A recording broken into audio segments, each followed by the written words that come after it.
मशाल पेटली, सिंहाची सिंहगर्जना गरजली. क्रांतीची मशाल पेटली, सिंहाची सिंहगर्जना गरजली. स्वातंत्र्याची नवीन प्रेरणा टिळकांनी जनतेला दिली, टिळकांनी जनतेला दिली. सन्माननीय व्यासपीठ, वंदनीय गुंजन वर्ग, तसेच येथे उपस्थित माझ्या विद्यार्थी मित्रमैत्रिणींनो, सर्वांना माझा नमस्कार. मी कुमारी अदिती राऊत, इयत्ता 7वी फ ची विद्यार्थी आजच्या कार्यक्रमाचे सूत्रसंचालन करणार आहे. आज 23 जुलै म्हणजेच लोकमान्य बाळ गंगाधर टिळक यांची जयंती. सर्वप्रथम आपल्या शाळेचे पर्यवेक्षक आदरणीय श्री पवार सर यांनी आजच्या कार्यक्रमाचे अध्यक्षस्थान स्वीकारावे अशी मी त्यांना विनंती करते. धन्यवाद सर. लोकमान्य टिळक हे एक थोर देशभक्त, स्वातंत्र्य सैनिक, शिक्षक, पत्रकार आणि लेखक होते. ब्रिटिश अधिकाऱ्यांना भारतीय असंतोषाचे जनक असे म्हणत त्यांनी गीता रहस्य हा ग्रंथ लिहिला.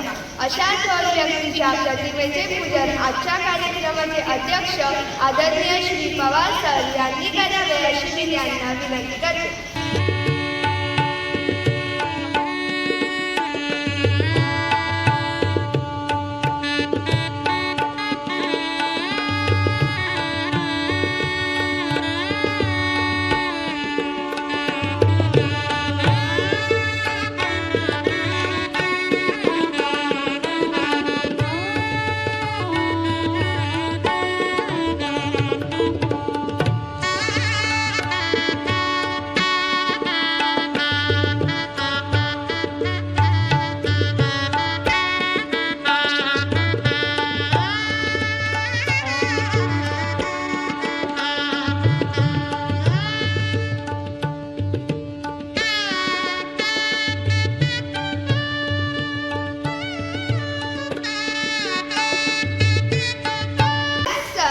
जहाल विचारसरणी होती, लेखनी तलवार होती. जहाल विचारसरणी होती, लेखनी तलवार होती. प्रखर त्यांच्या विचारांनी ब्रिटिश सत्ता हादरली होती, ब्रिटिश सत्ता हादरली होती. असे होते थोर देशभक्त लोकमान्य टिळक. यानंतर माझी वर्गमैत्रीण कुमारी श्रद्धा चित्ते ही लोकमान्य टिळक यांच्या कार्याविषयी आपले मनोगत व्यक्त करण्यासाठी येत आहे. हा माझा जन्मसिद्ध हक्क आहे आणि तो मी मिळवणारच अशी सिंह गर्जना करून इंग्रजांना हादरवून सोडणारे थोर देशभक्त म्हणजेच लोकमान्य बाळ गंगाधर टिळक. व्यासपीठावर उपस्थित आदरणीय गुरुजन वर्ग आणि माझ्या प्रिय मित्रमैत्रिणींनो, सर्वांना माझा नमस्कार. माझे नाव श्रद्धा चित्ते. मी आता 7वी फ ची विद्यार्थिनी आज आपणासमोर भारतीय स्वातंत्र्य सेनानी लोकमान्य टिळक यांच्या जीवन प्रवासाबद्दल सांगणार आहे. बाळ गंगाधर टिळकांचा जन्म 23 जुलै 1856 रोजी रत्नागिरी जिल्ह्यातील चिखली या गावी एका मध्यमवर्गीय कुटुंबात झाला. त्यांचे मूळ नाव केशव होते, पण त्यांची आई त्यांना प्रेमाने बाळ म्हणायची आणि पुढे ते याच नावाने प्रसिद्ध झाले. त्यांचे वडील गंगाधर पंत हे एक शिक्षक होते, म्हणून बाळाला लहानपणापासून शिक्षणाचे उत्तम संस्कार मिळाले. टिळक लहानपणापासूनच अत्यंत कुशाग्र बुद्धीचे पण तितकेच करारी आणि स्वाभिमानी होते. शाळेत झालेल्या शेंगांच्या टरफण्याचा प्रसंग आपल्याला माहीतच आहे. मी शेंगा खाल्ल्या नाही, मी टरफले उचलणार नाही असे शिक्षकांना ठामपणे सांगणारे बाळ पुढे जाऊन इंग्रज सरकारच्या अन्यायाविरुद्ध असे ठामपणे उभे राहिले. त्या काळी इंग्रजांची जुलमी राजवट होती. देशवासियांना या गुलामगिरीतून जागे करण्यासाठी त्यांनी केसरी आणि मराठा वृत्तपत्रे सुरू केली. लोक एकत्र यावेत आणि त्यांच्या देशप्रेम जगावे म्हणून त्यांनी सार्वजनिक गणेशोत्सव आणि शिवजयंती या उत्सवाची सुरुवात केली. इंग्रज सरकारने त्यांना मंडालेच्या तुरुंगात पाठवले. तिथेही त्यांनी गीता रहस्यासारखा महान ग्रंथ लिहिला.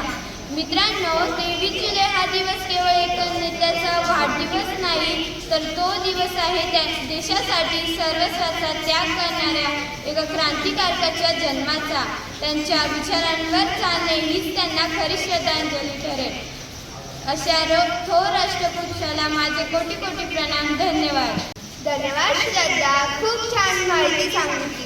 स्वराज्य हा माझा जन्मसिद्ध हक्क आहे आणि तो मी मिळवणारच अशी सिंहगर्जना देशभरात प्रसिद्ध आहे. इंग्रजांना त्रस्त करून सोडणारे लाल बाल बाल या त्रिमूर्तीमधील बाल म्हणजे लोकमान्य टिळक. भारतीय आंदोलनाचे प्रणेते म्हणजे लोकमान्य टिळक. अशा लोकमान्य टिळकांच्या कार्यास मी कोटी कोटी नमन करते. सिंहगर्जना करायला काळी पण सिंहाचेच लागते. सिंहगर्जना करायला काळी पण सिंहाचेच लागते. म्हणून तर लोकमान्य टिळक यांच्या चरणावर मान माझी सदैव झुकते, मान माझी सदैव झुकते.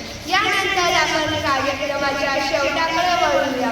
जसे पूर्णवलन केल्याशिवाय वाक्य पूर्ण होत नाही, तसेच आभार प्रदर्शनाशिवाय कार्यक्रमही पूर्ण होत नाही. यानंतर आभार प्रदर्शनासाठी येत आहे माझा वर्गमित्र कुमार अर्जुन कुशाळे.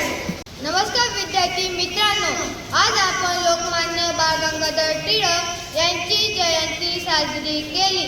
या जयंती कार्यक्रमाचे अध्यक्षस्थान स्वीकारलेले विद्यालयाचे पर्यवेक्षक श्री पवार सर यांचेही आभार मानतो.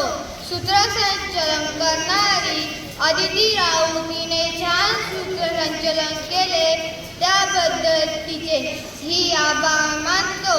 माहिती सांगणारी श्रद्धा चित्ते हिने छान माहिती सांगितली, त्याबद्दल तिचेही आभार. आम्हाला मार्गदर्शन करणारे विद्यालयाचे सर्व गुंजन वर्ग यांचेही आभार मानतो.